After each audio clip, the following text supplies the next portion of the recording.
went to Springfield and took the classes I had to take. I found somebody to be my supervisor. And so I immediately went into real estate. Dang. Turned out great.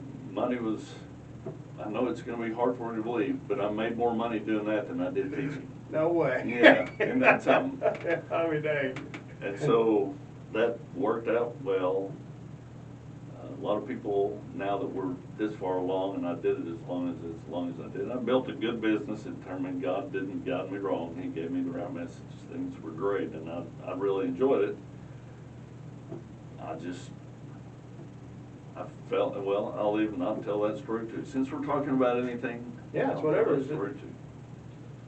I had begun the trash business, and I was doing both. I appraised when I needed to, and then I was on the back of a trash truck. So this is 2015 then? Right. Okay. I was doing, and it was running me a little bit ragged. Sure. But I like money. Yeah. So I didn't mind being a little bit ragged. And I was walking through Kennett Trust Bank one day, and a guy that was one of the officers there, and I don't want to give names again, although it's not bad what I'm going to say, but his sons had been in a wreck, and he'd lost one of his sons. Oh, man. And his other son was talking about moving away to go be an appraiser, so he could find somebody to be his supervisor, but he was going to be away from his mom and dad, which would have been, at that time in their life, just like losing another son. Yeah. You know, they needed their son to be there, and I've overheard that, and I felt a calling on my heart. I said, I need to offer to take him under my wing so he can stay here, and then he can just take over my appraisal business, and I can focus on the trash business. So once again, God called me into it, and I felt like He called me out of it. Yeah. And so I went into his office and said, I'd be willing to be his supervisor, and at the end of 2 years or however long it takes him to get his hours, then you guys can buy me out, and so I'm out now. And that's how it went down. Yep, he's.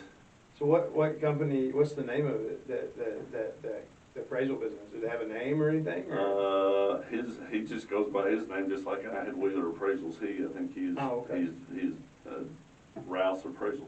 House appraisals. Okay, that's cool. So Marshall Rouse, he's a good guy. He's been trained by the best. That's cool. I mean, that's a neat story. Like, you know, like. I don't even know if Joe knows that. I don't know. He may now if he watches this, but yeah, I felt moved, and I felt, you know, I can't imagine what they went through losing a son, what anybody goes through losing a child, and so I felt moved to do that, and I'm glad it turned out for him. And that is fascinating stuff like that. So I mean, like, you know, when God talks, you got to listen, right? Right. You know, that is cool. All right, so let's talk a little bit about the friendly waste management. So, like, I learned something about the trash business in Kennett that I didn't know, and I'll tell you about it. So, okay. So like, you pick up all the trash in town. You know, not all of it, but you know, the trash that you pick up. Like, I didn't know this. So like, I was getting rid of some. My mom had like some stuff in her yard. It wasn't like trash, but it was like, you know, like stuff that I couldn't just take to the one dump here in town. Like, it wasn't like leaves and stuff. It was like just other stuff. Right. And so I was like, man, like, because in Dexter, you just take it to Lemons landfill. It's right there. You just take it up there, and you know, whatever. You pay a little money, and it's done. But I didn't know. I was like, well, surely there's one of those. In my brain, there was one of those everywhere, you know. Well, there's not.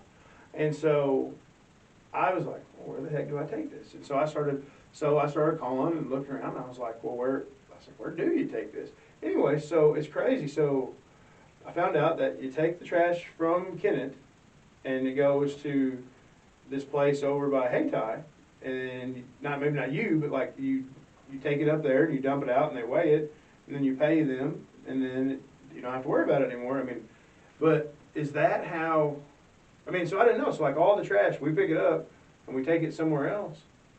So like, tell us a little bit about how that part works, because I think it's kind of neat. I mean, I don't know, where does your trash go after y'all pick it up? The place you're talking about is where we take ours. It's a transfer station, which is different than a landfill. The people that run the transfer station also have a landfill. So that's like a satellite landfill. We take it there and dump it, and then they put it into a truck and take their own truck to the landfill. It's crazy. So basically it opens up, it expands the area that they can appeal to, because their landfill is in Ridgely, Tennessee. So I would never go all the way to Ridgely to dump, it's too far away. I mean, the gas prices would, Right. the fuel prices would eat you up. And so the transfer station just gives them a broader area. So I don't mind to go to City of Braggadocia and dump, and then let them take it the rest of the way. So that's how the transfer station works. Where you're talking about Lemons in Dexter, which is now owned by Republic, our mean, wicked competitor. The Walmart of trash is Really? what they are. Coming for you, Republic. But theirs is a straight landfill. If you go dump there, you drive out and then dump it, and you dump it in a hole, and they fill it up, and it stays there until it decomposes. That's crazy, yeah. It was fun growing up, because like there was, like my dad worked for this gravel pit company. Well, Delta Asphalt owned a bunch of gravel pits around the Dexter area. And there was this one that was next to Lemons landfill. And there was something like, this one area, there was like 700 something acres. And there's like trees and all kinds of stuff. I mean, it was like, you know, it's in the woods. Then you drive out there and there's a gravel pit. But man, we got to go deer hunting. There's some ponds out there, you go fishing and stuff. I mean, it was awesome. I mean, you know, every once in a while you get the wrong wind, you know, and you're going to smell landfill. But Yeah. there's still some good deer and fish out there. So that's something I remember growing up. I just thought that was neat, because my brain, like, every town had a landfill in my brain. Like, isn't that weird how? Kennett, when I was a kid, if you would go through town out on 84 like you're heading to Pickett, the first bridge, if you would take a right, there was a city dump. And the local trash guys who had their small routes would pick up and then go out there and dump. And they would it was basically a landfill. It just didn't have all the EPA restrictions. They just dug a big hole and you put it in and they filled it up. Really? And of course, then the EPA got involved in all that, and now the landfills are super regulated, and they got to do perk tests to make sure the water's not getting messed up, and so it's a much bigger deal. But yeah, Kennett used to have a city dump. Yeah, I mean, dang. Now we just have the place where you take like leaves and sticks and that stuff, right? Right. Yeah. Yeah, city compost is a great, any of you people out there in Kennett land, if you haven't used that and you need, Kennett has a lot of good facilities, that's one of the best. It's a great deal. One of the things I find neat about Kennett is that, like, I grew up in Dexter, and there, like, you gotta go to this place to pay your water bill. You gotta go to this place to pay your electric bill. You know, if you're gonna get internet, you gotta do this. The cool part about Kennett, man, I think it's a one-stop shop. I went and paid it today, like, all right there. You know, I think that's Yeah, Kennett Utility Company's always been really. that's nice, you know. So let's talk about some other stuff a little bit here. You are a partner with, you and your dad have been partnered with our JAG program here at Kennett before for different things. And I will always try to talk about JAG on here. So JAG's a state-based nonprofit organization. It's called Jobs for America's Graduates, and it helps kids. For real, like it makes school more fun for them, and help teach them skills that they otherwise may not receive. And in my brain, like with the way that we're able to partner with different programs and help kids find resources and things, you try to take it kind of levels the playing field for some of these kids, you know, and gives them a fighting chance in the world where maybe they otherwise wouldn't. It's such a good program, and you know, you guys have had different JAG students go and work with your dad. I know when y'all picked up cans in steel, and then you've come and you guys have been a part of our career fair and different things as well. So, I mean, let's talk maybe if you're a few minutes about, you know, what you think about JAG and, you know, what you've seen, some of the things that's happened with, you know, with those kids at school and whatnot. Okay, yeah, I don't know a lot about I know a little bit about how JAG works, but I do know how effective I've seen it be at motivating kids. the work that they did over at Steel was not pretty. Wasn't anything technical. You know, we were talking about neither one of us being good at technical stuff before Right. we got on there. Yes, sir. So there was nothing pretty about it, or there was just raw grunt labor that we had to have to get 750 cans pulled out of the city of Steel in a day and a half. But man, it was just because I'm a firm believer in hard work. I'm a firm believer, even if it's not grunt work, any kind of work is so important to kids, and you could tell these kids had been affected positively by just the idea that there was work to be done and work to be had in the world once they got out of school. Right. I just think the beauty of JAG is it just teaches kids the importance of learning how to work. Because some of the kids are from, well, I don't want to pass any judgments on their environment because I don't know the kids well enough, but it's easy in our world today to look around and see people that are surviving without working and thinking that that's a decent way to live, but I just think every kid needs to learn what good work can do for your soul, for Right. your state of mind. Yeah. You'd much rather get to the end of the week and pay a bill with money that you've earned with the sweat of your brow than something that was given to you. And I think that's what I've seen in JAG is these kids get out there and get a taste of that and they go, man, this is cool. I don't have to sit in my house and play video games. I can go do something that contributes to the world, be rewarded for it, and be a functioning part of society. I just think it's a great program. Yeah, so, I mean, I think that goes a long ways. You know, I coach football, and we talk a lot about football and different things, and it's similar things. It's like when they get out there and they work hard, and then they get better at something, or they get paid, and then they start believing in themselves, all of a sudden, you know, it's like, then they want to go do it, you know, they want to go do it again, you know, and do it more. And I think there's a lot to be said about what you said about working and earning it, like it's good for the soul. I mean, I think that's important because, you know, like Officer Weaver came on here and he's like, you know, you got to do those things so that the things in the life are yours and they're not somebody else's. You know, they can't just come and take them away. And you know, I believe in that too. I think that is that's a really good way. It's a really good way to look at it. I'm gonna ask you a question, not Sure. an interview question, but Yeah. a teacher question. Sure. Because that's what coaches are. We're teachers and have whistles and get to yell at kids. Yeah. Is it not the coolest moment when you're coaching or teaching, when you're teaching a kid a technique or something, and as a lineman, I'm thinking of like swim technique or pitch and roll moves when you're rushing a quarterback. Sure. When you're teaching a kid something and they keep looking at you like, why are you making me do this? Why is this calisthenic that you're making me do? Why? It's dumb. And you know there's a reason, because you know that at some point in the game, they're going to need to be able to hit their butt and be back on their feet in one move. Right. But they don't understand that. And you just keep on and keep on. And then all of a sudden the situation arises and they do it and their muscle memory goes, oh my God, you've been teaching me this the whole time. And they look over at you like, Yeah. is that not the coolest thing in the Yes. world? I mean, like whether when it's they- in an English classroom or on a football field, there's nothing like seeing a kid get it. Yeah, like when that light bulb comes on and they're like, oh my God, you know, you're right. That's, yeah, I mean, that's, you know, there's people that did that for me, you know, we've talked about, like, Coach Pixley, other things like that, you know, and then, you know, when maybe you're believing in them and they don't even believe in themselves yet. And they think, you know, that's why they're going, wow, this is dumb, this is never going to work. And then all of a sudden when it does, you're like, oh, okay. And then that kid goes off and does good things with it too. That's cool stuff like that. Cool. Yeah. What else you got about for you? You got any other advice for youth these days? Well, I would just say I was going to say this when you had the thing at school and I couldn't be there.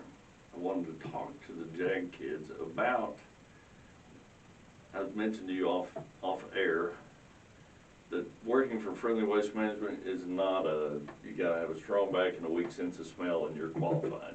I mean, it's hard work, and if any of my guys are watching this, man, you guys they work in 100-degree heat and they work in 5-degree cold and everything in between and some of the nastiest. So I admire what they do, but there's no training in it. Sure. thing I wanted to talk to your JAG kids and other young people out there about was being willing to take a chance. I loved teaching. My situation got forced to change, and I could have just gone to teach somewhere else. But of course, the God thing happened. Yeah. But there was some willingness to take a risk. I took my retirement money out, which was really substantial, and made the investments I needed to make to get the equipment bought and the schooling done to become an appraiser. So I kind of rolled the dice, and it turned out. So then, the start of Friendly Waste Management, when I was still appraising, we were looking for something, a business to invest in, to get my buddy something to do, and we found the niche that we needed. We realized that Kennett needed a trash business. But man, I'd taken the trash out of my house, but that was the extent of my trash knowledge. But with some support from other people, definitely. My wife is in this room, by the way. You may have heard her giggling a little bit, but with an extraordinarily huge amount of support from my wife, we just said, we're gonna do it. We looked into it, we did some research, we spent a little money, and we were willing to jump into something. And so, I mean, I'm not telling JAG kids or any other kids just to willy-nilly jump into something and hope it works. But be willing, if there's not a job market that's gonna allow you to do something, if you move to another community, look around, see what the city doesn't have. And then be willing to take hold of whatever that missing thing is, because that can become your niche. That can become your $1 million idea. Right. But you gotta be willing to take some chances. I don't wanna say roll the dice, because that makes it sound like, oh, I failed. A long, extended roll of the dice. I mean, you're not just automatically gonna fail or succeed. There's work involved in the process, but just nothing wrong with having a 9-to-5 job the rest of your life. If that suits you, great. But if you want, if you want more, if you want to explore things, don't be afraid to do that. It's worth it. Yeah, and I talk that's a really good piece of advice, because what we see a lot, not all the time, but more than I would like to see. So I guess even one time of this would be more than I'd like to see. But what we see is, kids who come from different environments, like a lot of times they're afraid to take that step into, not so much into adulthood, but into like a career, where they're like, oh, I can't go to college. I'm afraid to, make that investment into myself to move forward, and they're more than capable. Like I've seen it, like some of the most talented people I've met, when you look at it, haven't went off and lived up to their potential because in their own mind, they were afraid to take that step. And I think that, you took a step and then you worked your tail off to make sure, if you're going to do something, you got to do it all the way, or what's the point of taking the step? Right. And then, I think that's such a good message for kids, because, like what do you got to lose? What do you got to lose? At worst, a lot of them are going to end up, you're going to end up right in the same spot you're in right now. So you might as well go do it. You might as well go try to do it. There's a story that I read every year in my class. It was an excerpt from the story called The Joy Luck Club, which was a novel that was 80s maybe. But there was a Chinese Americans, and the mother had very broken English, but her daughter was a chess prodigy. But she didn't have the right mindset. She was afraid she couldn't do it, and the mother would always say, you fall down, nobody push. Meaning the daughter was pushing herself down. Nobody was pushing her down. She was doing it, or she was defeating herself. And so I use that a lot as kind of a, you fall down, nobody push. Don't push yourself down. Be willing to, if you go to college and you tank out, at least you tried. Right. Your life's not over. There are other things that you can find your next adventure and go try it and make it work. That's right. Yeah. That's a good piece of advice. Well, I want to talk to you briefly about maybe about your family. Like, you've got your wife's in here watching the podcast, giggling and whatnot. And let's talk about, your family. Tell us a little bit about your family. Okay, my mom and dad still healthy and happy. And today is their 59th wedding anniversary. Dang. My brother told my mom he was gonna post something on Facebook and say that he was older than what their anniversary was, and my mother said, you better not. But, my brother also lives here in Kennett, Roger Wheeler Jr., Uh-huh. and his wife Debbie. And they have Tyler and Melissa, so that's my niece and nephew. And I guess he'll be in Kennett the rest of his life like I will. He's an accountant. Then, of course, my wife is in the room, that's Christina. We've been married 26 years, so a far cry from 59, but we're doing okay. Hey, you're on your way, She's put up with me this long. Yeah. Seem like she probably she's definitely invested, Yeah, yeah. Then we have 3 children. Alex, and he's married to Amy, and they live in St. Louis. They're holed up in their house like everybody else, hiding from COVID. Yeah. Then we have Katie, who is in Australia. She's a teacher. She was a DePaul graduate, got her education degree from DePaul. Alex is a graduate of Rolla. And then we have Sarah as our youngest, who just turned 23.